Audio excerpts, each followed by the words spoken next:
Hey there, homeschool reading community, and welcome to this Facebook Live about my biggest mistakes that I made in teaching my kids how to read.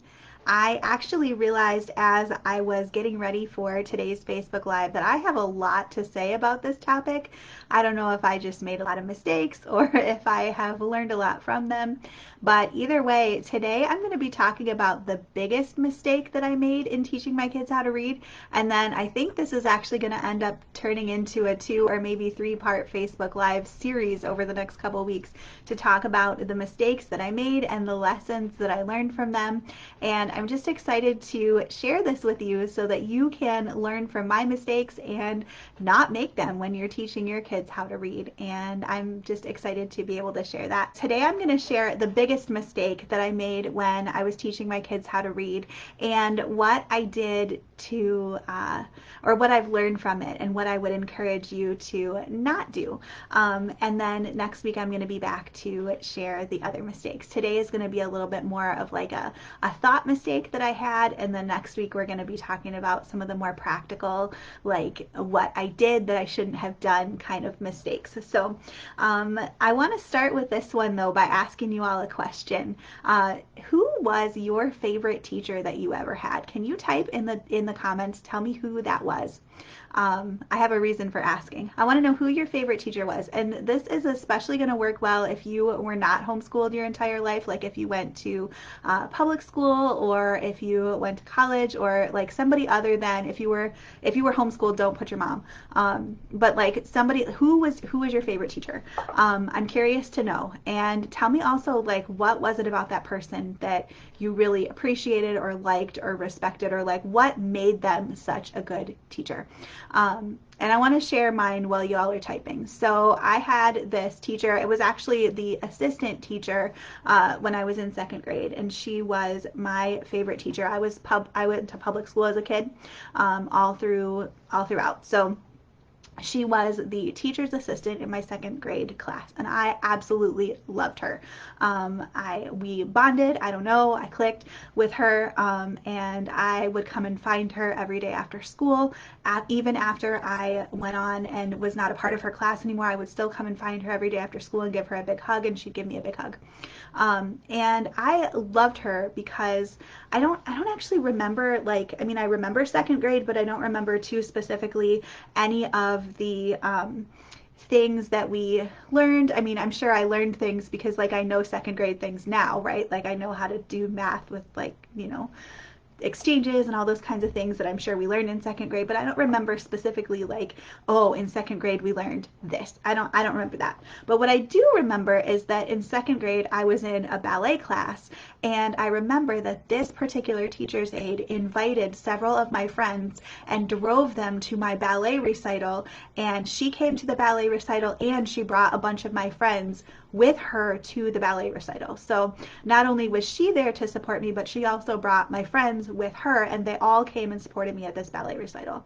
And I will probably never forget that. And that was a really cool, really positive moment from this teacher. Patricia says, fourth grade teacher, I remember actually learning things and she was interested in me. Yeah, I think that was the thing with my teacher as well, Patricia, was like, it wasn't just about the academics and about what we were learning in second grade. It was the fact that she was really interested in me, and she really wanted to, like, it went deeper than just what we were learning. Tasha says, Miss Bass, 8th grade language arts teacher. She took time to talk to me and understand me.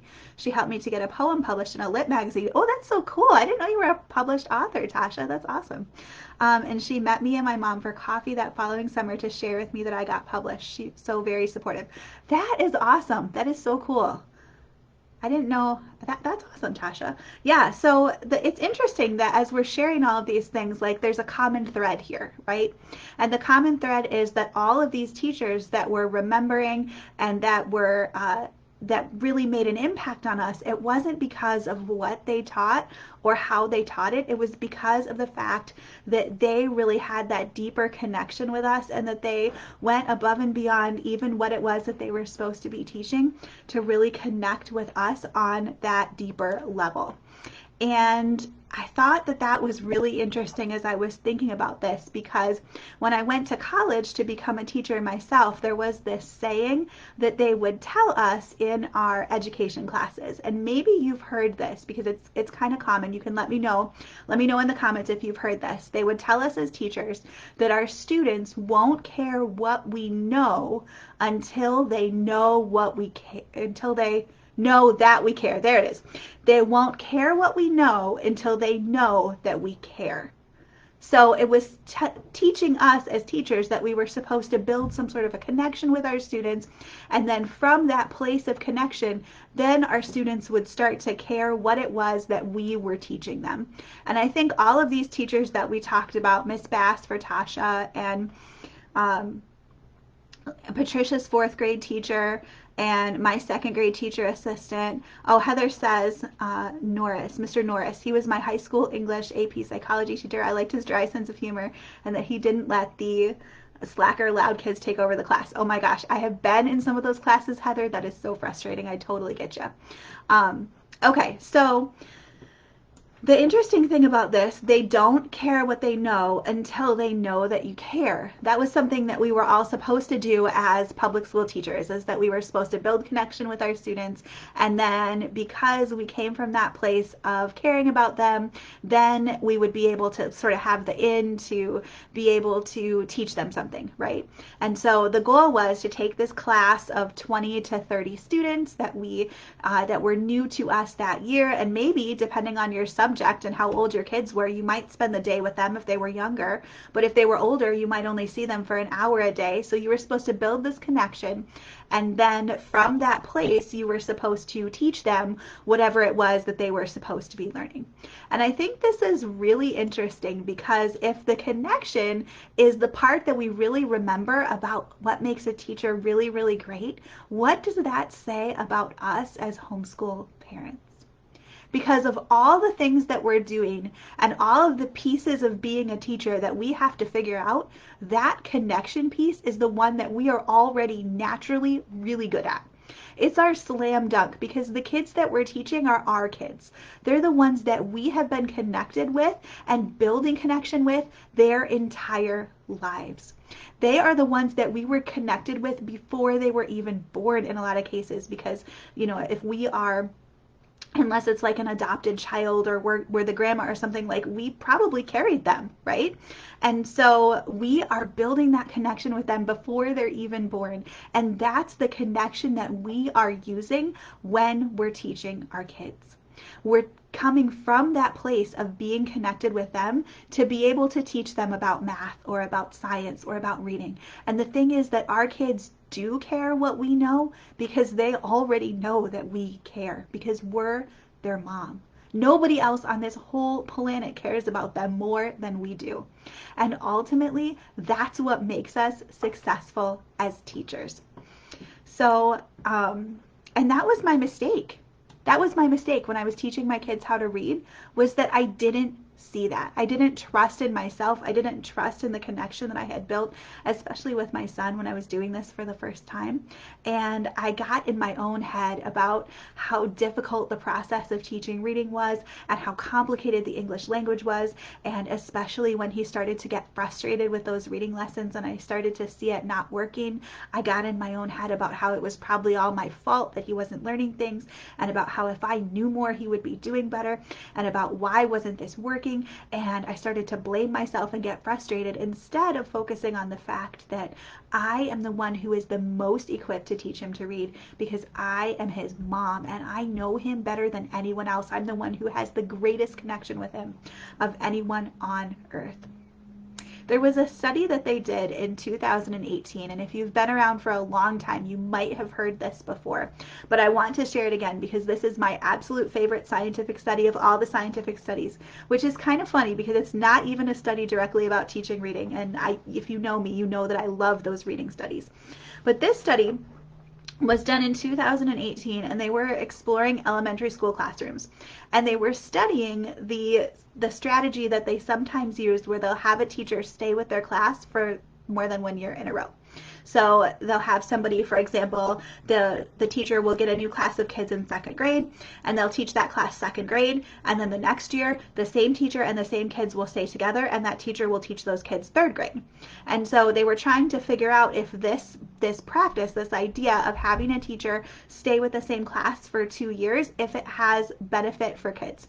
And so what they were really trying to figure out is it better to have a specialized teacher, or is it better to have a teacher that knows their kids really well?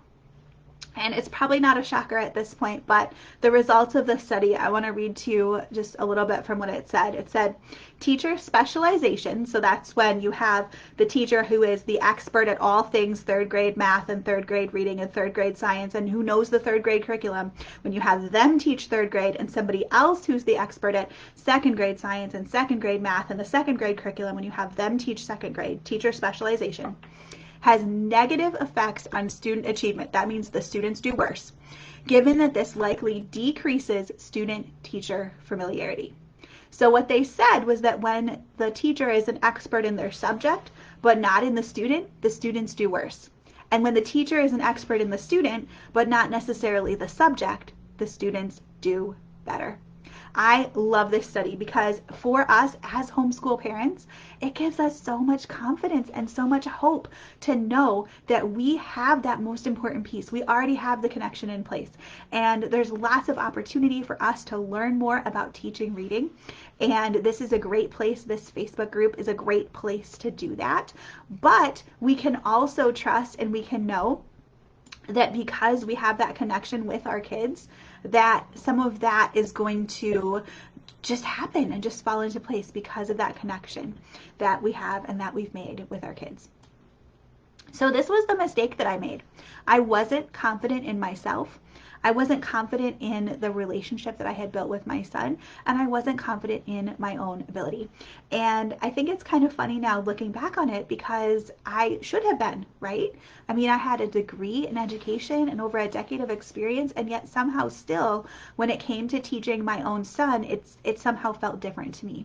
And I think a lot of that was because of a lot of the messages that we hear from our culture about how as parents we aren't qualified to teach our kids. Can you let me know if you have heard those kinds of things? Let me know in the chat. Tell me if you have heard those kinds of messages from either the culture, from maybe family members, from just like in general. I feel like there's this stigma against homeschool parents that we aren't qualified to teach our kids, that our kids would be better off if they went to public school, that they would be better off if they had somebody teaching them who was an expert, and that especially in subjects like reading and like math, where it's so specialized and where the knowledge is so technical with teaching it, that our kids would just be better off if we let somebody else, if we let the expert do it.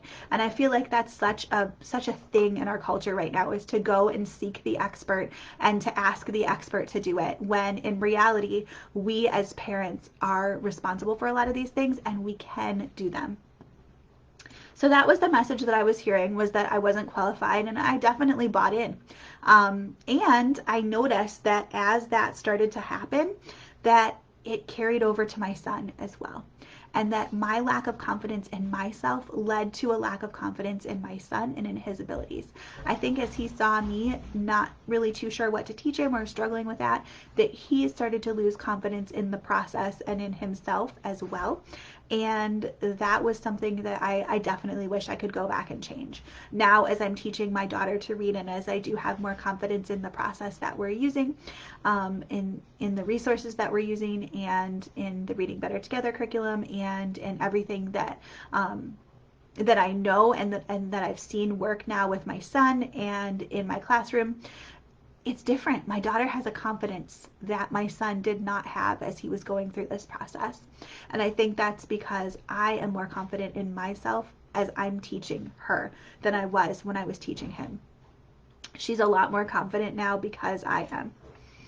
Yeah, Daryl says, so true. Lots of negativity from some people. Very sad. Yeah, I agree, Daryl. I feel like there's so much of it out in our culture right now. And I think it's hard because as homeschooling gains popularity and as more people start to see it as a really, really valid option, I think that there's a lot more pushback coming as well, of people trying to say that we aren't qualified to do it, or as parents that we shouldn't be.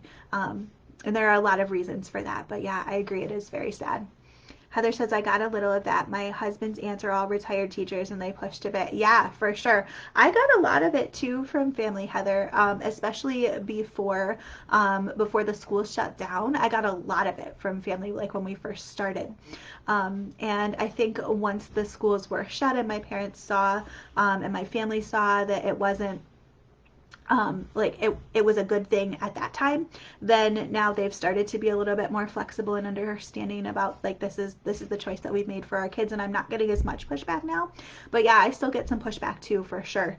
And that's really difficult. It's hard to know what to say, especially when the people who are offering the suggestions or advice are family members or people that we really do care about their opinion. It can be hard to know exactly what to say to those kinds of people, for sure. Yeah. So I think it really just helps to remember that ultimately, when it comes down to it, you are your child's best teacher. I know that we talk about that a lot around here, but it's because it's important to spend time around people who understand that, to spend time in the community, to continue to remind yourself about that message as well. And especially in our culture where we're not hearing it often from others, it's important to remember that you are your child's best teacher and that you are the most qualified, and to remember that as you're teaching reading, that you can really customize your child's experience for them. I think it's important to remember that reading is really best learned one-on-one. So even if you weren't the most qualified teacher for your child, learning to read in a one-on-one setting where they're working directly one-on-one with their teacher is going to be the best environment too. I'm a part of a group of reading teachers and reading specialists and reading professionals where we talk about the research of reading and those kinds of things. And I thought it was really interesting that the group just spent an entire month focusing on the challenges of how to teach an individualized subject like reading in the context of a classroom. And the main takeaway that I got from listening to all of them complain for a month about how hard it is to teach reading in a classroom was just how grateful that I am for homeschooling and for the fact that I get to teach my kids to read one-on-one. And when you think about the history of how people have been educated over time, the idea of sticking 30 kids in a classroom with one teacher is not something that we have done for all of time, and it's not really the best solution in a lot of cases, and especially not when it comes to teaching reading. It's so hard to teach an individualized subject like reading in a classroom setting of 30 students. And it's so much better for our kids to get that individualized attention from us, where we can focus on meeting them exactly where they're at, providing exactly the skills that they need each day to work on, and helping them to be able to move at exactly their pace. They never have to feel frustrated that they are behind or struggling. They never have to feel stupid or silly for not knowing something that somebody else knows just because they're the same age as them. They don't ever have to feel bored, on the other hand, if the other kids are behind them. They never have to sit there and waste time and be bored because they're ahead. They can be right where they're at, and we can treat them as the amazing individual that they are as we teach them how to read. So I love that as homeschool parents that we have the opportunity to do all of those things. And I think it's just important for all of us to remember that because we've made this choice for our kids, we are giving them the best. We've made the choice to give them the best environment where they have the best opportunity to learn to read because they're getting that individualized one-on-one attention from us on a daily basis. Even if it's 10 or 15 minutes, 10 or 15 minutes of our individualized attention, we can often get a lot more done than a classroom teacher could in a whole hour of having to try to direct it at all the different ability levels and hope that some of it sticks. And we're giving our kids the best in terms of connection because they get that connection with us, and we're teaching them to read and teaching them all the other subjects in our homeschool out of that connection with us.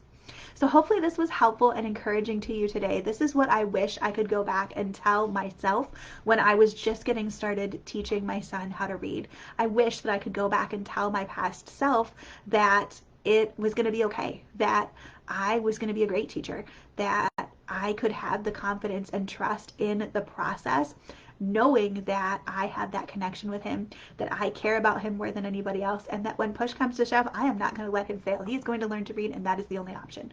And because I had that kind of attitude towards him and towards the process, we were successful.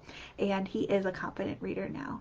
And I think that it's important for us to remember as homeschool parents that that is our advantage. So I hope that this was encouraging to you. If it was, please let me know in the comments.